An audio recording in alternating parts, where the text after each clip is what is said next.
At some stage, state government will also join with SLICE to expand our reach to the unemployed youth so that we can bring more and more youth to the entrepreneurship through the help of SLICE in days to come. We have in fact discussed those things also, and I am sure that with the time all these things will be reality.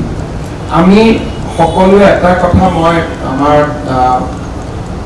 অসমৰ ৰাইজক এটা কথা মই জনাব খুজিছোঁ যে কেইদিনমানৰ পৰা আপোনালোকে দেখিছে যে অসমত আমাৰ যিবিলাক nationally reputed company, private company, enterprises আৰু বাকী যিমানবিলাক ডাঙৰ ডাঙৰ ইনষ্টিটিউট আছে, আগতে অসমত তেওঁলোকৰ প্ৰেজেন্স নাছিলে, আৰু প্ৰেজেন্স যদি আছিলে only for dealer and distributors.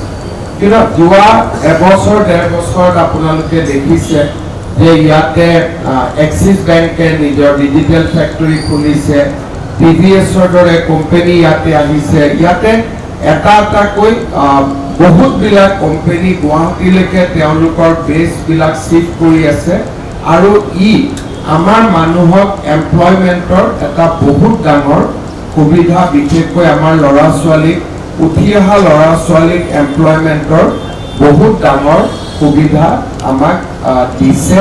আৰু মই ভাবোঁ in next 5 years Guwahati, Assam will be able to attract lot of nationally reputed, internationally reputed companies and other organizations যিবিলাকে আমাৰ ল'ৰা ছোৱালীৰ কাৰণে এমপ্লয়মেণ্টৰ এটা বহুত ডাঙৰ অপৰচুনিটি খুলি দিব।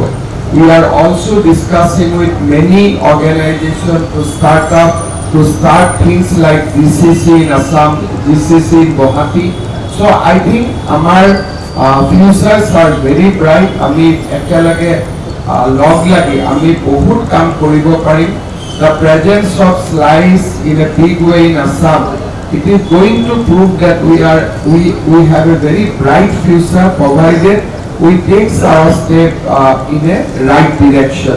মই আশা কৰোঁ যে আমাৰ যিমান এনেকুৱা নতুন নতুন কোম্পানী আহিব, ইনষ্টিটিউশ্যন আহিব, আমি যদি অসমত তেওঁলোকক ভালকৈ ৰাখিব পাৰোঁ, ভাল এনভাইৰনমেণ্ট দিব পাৰোঁ, কোঅপাৰেট কৰিব পাৰোঁ, সহযোগিতা কৰিব পাৰোঁ, তেতিয়াহ'লে আমাৰ ল'ৰা ছোৱালী বেংগলোৰ, দিল্লীত গৈ কাম কৰিব নালাগে, আমি অসমতে আমি কাম কৰিবলৈ সুবিধা পাম। আৰু মই বিশ্বাস কৰোঁ যে আমাৰ ফিউচাৰ বহুত ব্ৰাইট, আৰু আমি এনেকৈ কাম কৰি থাকিলে আমি এনেকুৱা বহুত ইনষ্টিটিউশ্যনক আমি অসমলৈ আনিব পাৰিম, অসমৰ ল'ৰা ছোৱালীক সুবিধা দি যাব পাৰিম। Once again, I'd like to congratulate Mr. Rajan Bajaj for achieving a huge milestone today in the journey, and I am sure that many more achievement will be there in days to come. All our good wishes is there. Government of Assam is ready to offer all kind of cooperation in your journey. We will work hand in hand, and we will definitely see that the journey of SLICE become a more successful story for the entire banking sector of the country. Thank you so much, and I offer my best wishes to everyone working in SLICE. Thank you so much.